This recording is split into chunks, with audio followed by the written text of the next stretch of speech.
Here I'm talking about alignment. It's hard enough to explain, it's even more difficult to ride well. However, we'll give it a go. So, here we've got straight horses.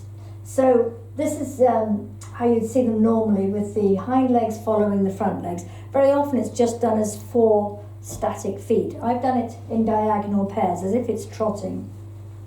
So the hind leg is following the front leg, that's easy. Now here, it's also straight, but here we've got the hind leg following the front leg on the left, but with the right hind is now more central between the front legs, and the right foreleg is on its own path slightly to the right. This would be a very small position right, and here we have the opposite position left. So we've got the right hind leg, front leg following. Then we've got the left hind leg in between the front legs and the left front leg on its own.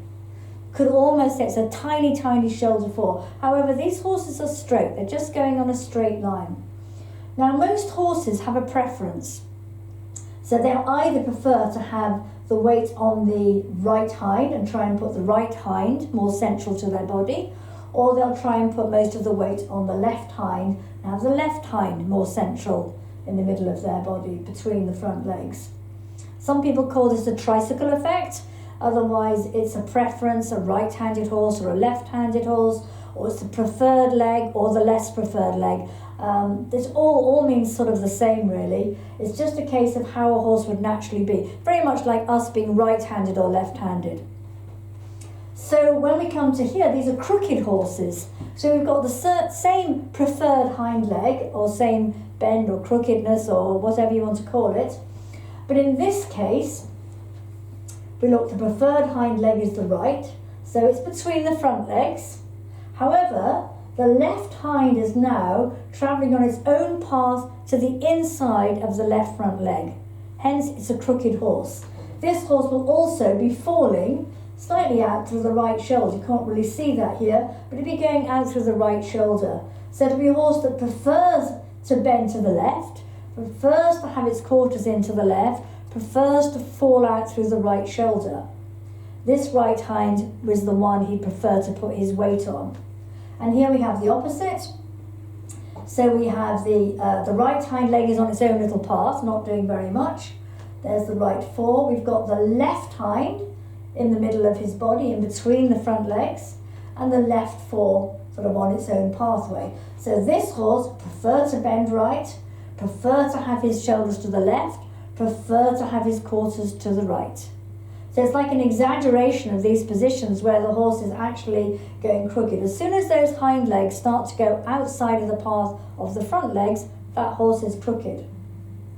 Now here we come to bending the horse, and at this point we're deliberately having a little bend, and we're deliberately lining up either the outside pair of legs or the inside pair of legs. So here we have a bend right and an A here. You'll see the outside is bending right, the left is the outside pair of legs are lined up.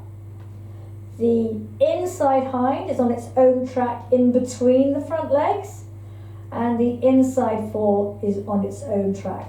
It's like a very, very tiny shoulder in, microscopic shoulder in. So this is a deliberate bending of the horse's body to help engage the hind leg. And here we have the same bend right, except this time we're lining up the inside hind behind the inside fore. The outside hind is dead centre, and the outside fore is on its own track. So this is almost like a very, very microscopic travers. Again, we're trying to line up, so we're getting the hind legs closer together and encouraging them to step more under the body. This, with some inside front legs, inside hind, inside front, lined up, is a slightly more advanced version than this, which is the outside. This is more difficult for the horse. And here we have the horse bending left, so same idea. So we've got D here. This is the outside pair of legs, hind and front lined up.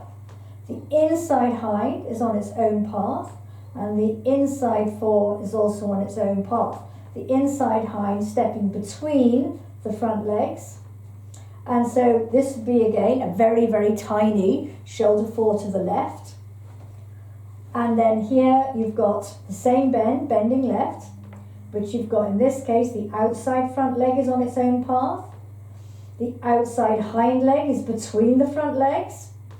And the inside pair of legs, inside hind, inside front, are lined up. Microscopic travers. So these are all variations of having your horse straight or bent and lined up. These are crooked horses. You could say inadvertently crooked, maybe it's deliberate, but mostly it's inadvertent. If you're on a circle right here, the chances are your horse will be drifting out of that circle. Circling left, your horse will be drifting out through that right shoulder. So it's really important that we try and get this lining up as well as we possibly can. It's also extremely important for the horse's soundness and longevity. If he's always crooked and making one hind leg work more than the other, you're going to have problems somewhere. Or if he's always falling out through one shoulder, you're going to have problems in your dressage test because you're not going to be going exactly where you want to go. And again, you're putting extra pressure on a front leg, and this can result in lameness. So we try and align our horses correctly for longevity, from soundness, and also it means the horse can do a really good dressage test, be more engaged, be more carried, more off his forehand, many, many benefits.